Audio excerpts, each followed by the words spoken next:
അസ്സലാമു അലൈക്കും വറഹ്മത്തുള്ളാ. പ്രിയപ്പെട്ടവരെ, പിതാവിലേക്ക് കുട്ടിയെ തിരിച്ചേൽപ്പിച്ചു. ബാലുശ്ശേരിയിൽ നിന്ന് കുട്ടിയുമായി കടന്നുപോയ ഉമ്മയുടെ കയ്യിൽ നിന്ന് കുട്ടിയെ പിതാവിന് കൊടുത്ത വാർത്ത സന്തോഷത്തോടു കൂടിയാണ് നാം എല്ലാവരും കേട്ടത്. എന്നാൽ ആ സന്തോഷത്തിനൊരു കാരണമുണ്ട്.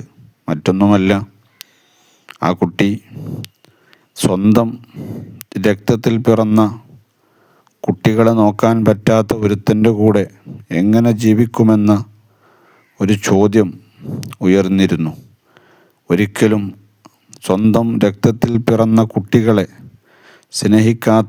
സ്നേഹിക്കാൻ കഴിയാത്ത ഒരാൾക്ക് മറ്റൊരാളുടെ കുട്ടിയെ സ്നേഹിക്കാൻ ഒരിക്കലും കഴിയുകയില്ല എന്ന ചെറിയ ബുദ്ധി കൊണ്ട് ചിന്തിച്ചാൽ പോലും കിട്ടുന്ന ആ ഒരു കാര്യമായിരുന്നു ഈ തിരിച്ചേൽപ്പിക്കൽ കൊണ്ടുള്ള സന്തോഷത്തിൻ്റെ കാരണം. ഇവിടെ ഞാൻ നിങ്ങളുടെ ശ്രദ്ധയിൽപ്പെടുത്തുന്നത്, സ്വന്തം സുഖത്തിനും സന്തോഷവും തേടിപ്പോകുന്ന പല ഉമ്മമാരും പിന്നീട് തൻ്റെ ഉദരത്തിൽ നിന്ന് പിറന്നു വീണ കുട്ടിയുടെ സങ്കടങ്ങളും തുടർന്നുള്ള അവൻ്റെ ജീവിതത്തിൻ്റെ പ്രയാസങ്ങളും ഓർക്കാതെ പോകുകയാണ്. നമ്മുടെ നാട്ടിലൊക്കെ സുന്ദരികളായ ഒരുപാട് വിധവകളായി കഴിയുന്ന സഹോദരിമാരുണ്ട്. മറ്റൊരാൾ വിവാഹം കഴിക്കാൻ വരാത്തത് കൊണ്ടോ മറ്റൊരാൾക്ക് ഇഷ്ടപ്പെടാത്തത് കൊണ്ടോ ഒന്നുമല്ല അവർ പുനർവിവാഹത്തിന് തയ്യാറാവാത്തത്.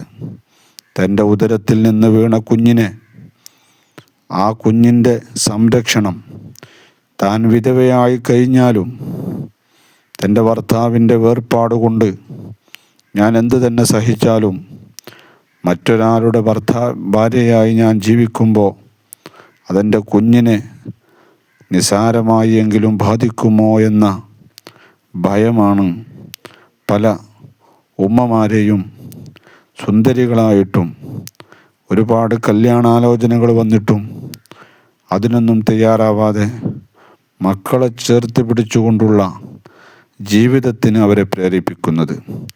എന്നാൽ വ്യത്യസ്തമായി ഒരു ജീവിതം അല്ലാഹു ഖൈറായതും ഹലാലായതും തുറന്നു കൊടുത്തിട്ട് അതിൽ സംതൃപ്തി നേടാതെ താൻ ആഗ്രഹിച്ചതുപോലെയുള്ളൊരു ജീവിതമല്ല എന്ന് മനസ്സിലാകുമ്പോൾ തൻ്റെ കുഞ്ഞിൻ്റെ ഭാവി ഓർക്കാതെ, തൻ്റെ കുഞ്ഞിൻ്റെ ജീവിതത്തിൽ വരുന്ന പ്രയാസങ്ങൾ മനസ്സിലാക്കാതെ തൻ്റെ സുഖം തേടിപ്പോകുന്ന ഈ രീതിയാണ് പല വാർത്തകൾക്കും കാരണമാകുന്നത്. ഉമ്മമാർ അത് എന്നും മക്കൾ ആഗ്രഹിക്കുന്ന ഒരു അഭയകേന്ദ്രമാണ്.